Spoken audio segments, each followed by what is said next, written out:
Assalamualaikum. My name is Sadaf Fiji Trubo. Today I'm going to discuss about trade agreements.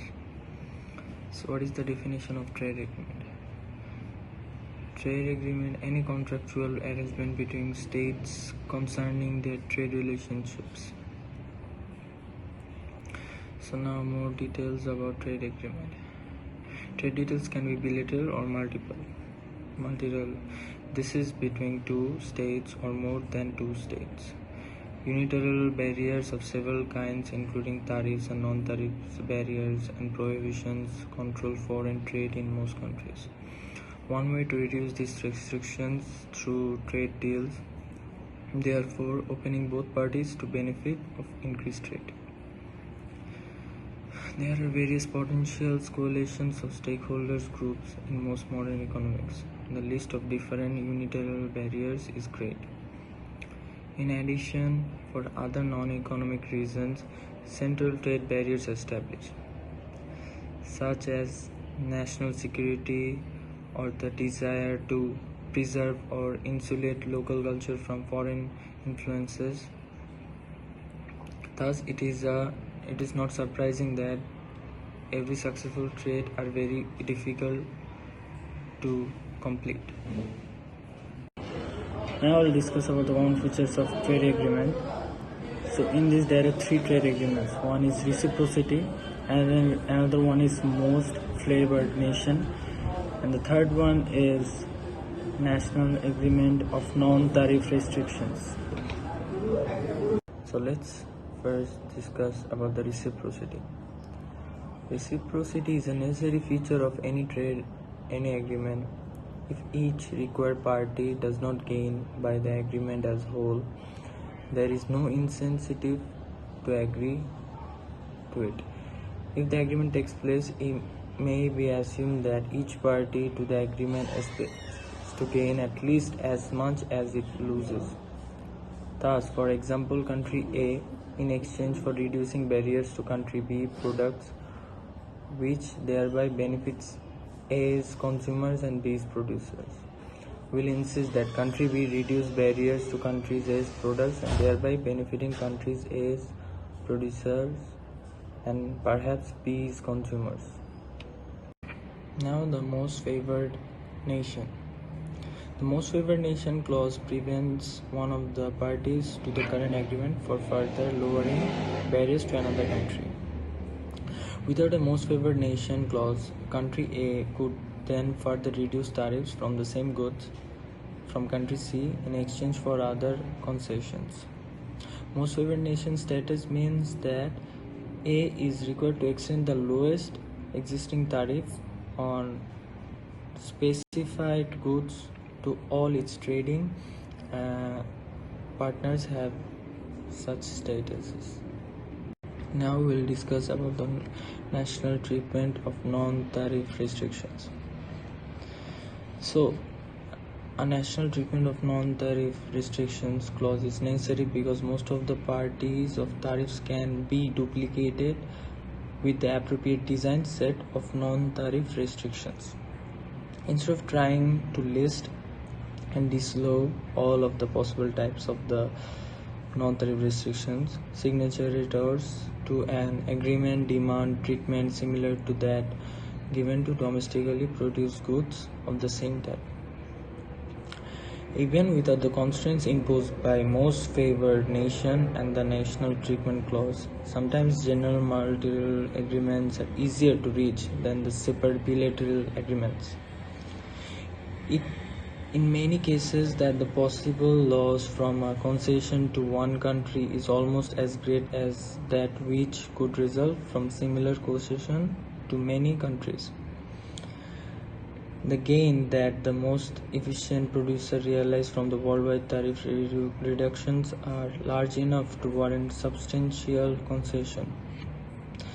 Since the institution of General Agreement on Tariffs and Trade, in short GATT, implemented in 1948, and its successor World Trade Organization, which short form is WTO, created in 1995. World tariff levels have dropped substantially and World Trade has explained.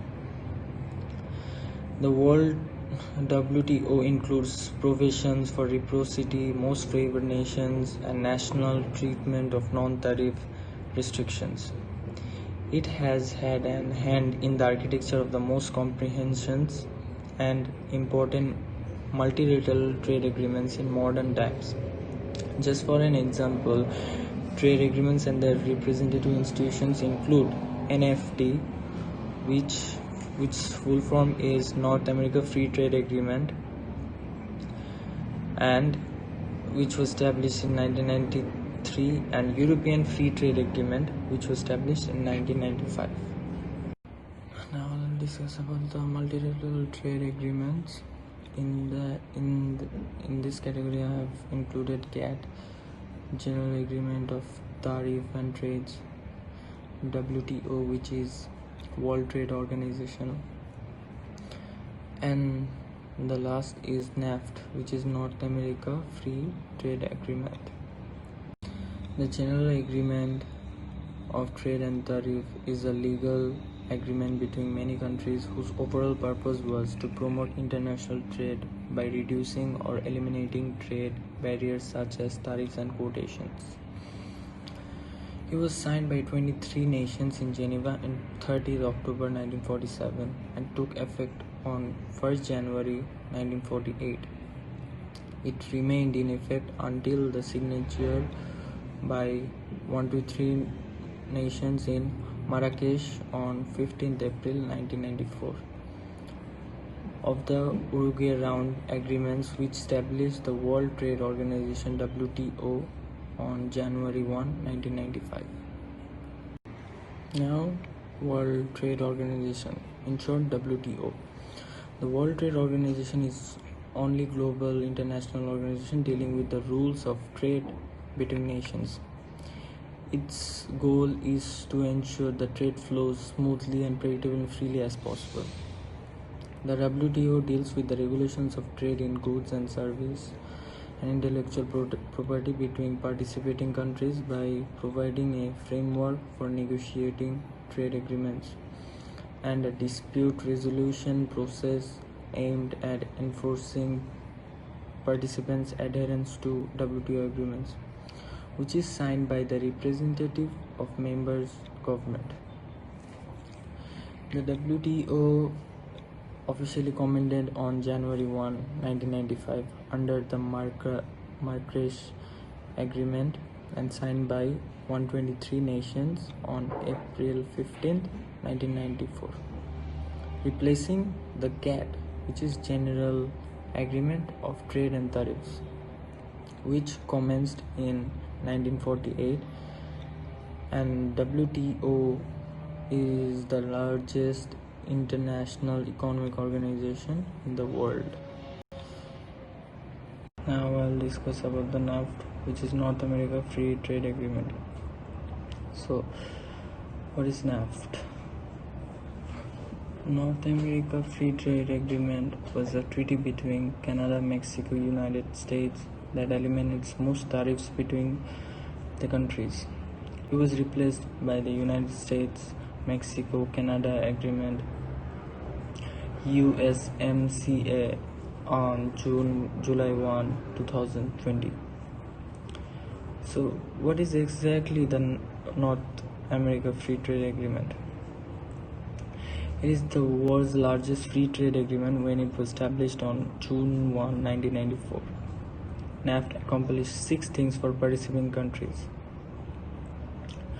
First, NAFTA granted most favored nation status to all co-signers. That means each country treated the other two fairly and couldn't give better treatment to domestic investors than foreign ones. Second, NAFTA eliminated many tariffs on import-export between the 3 countries. 4 tariffs are taxes used to make foreign goods more expensive. NAFTA created specific rules to regulate trade in farm products, automobiles, and clothing. Third, exporters will require to get certificate to origin to waive Tariffs. 5. That meant the export have to originate in the United States, Canada, or Mexico. A product made in Peru but shipped from Mexico would still pay a duty when it entered the United States or Canada. 4th, NAFTA established procedure to resolve trade disputes. 6 parties would start a formal discussion, followed by a discussion-free trade commission meeting if needed. If the disagreement wasn't resolved, a panel reviewed the disputes. 5th, all NAFTA countries were required to respect patents, trademarks, copyrights. At the same time, the agreement ensures that this intellectual property rights didn't interfere with trade. 6. The agreement allowed business travelers easy access throughout all the countries. So, this is the discussion I've done, and this is the video I made about what trade agreements, and I've discussed all the parts about its features, and I've also discussed about the multilateral trade agreements where there is NAFTA, GATT, and WTO, the 3 renowned trade agreements which lies in multilateral trade agreements. So thank you and assalamu alaikum.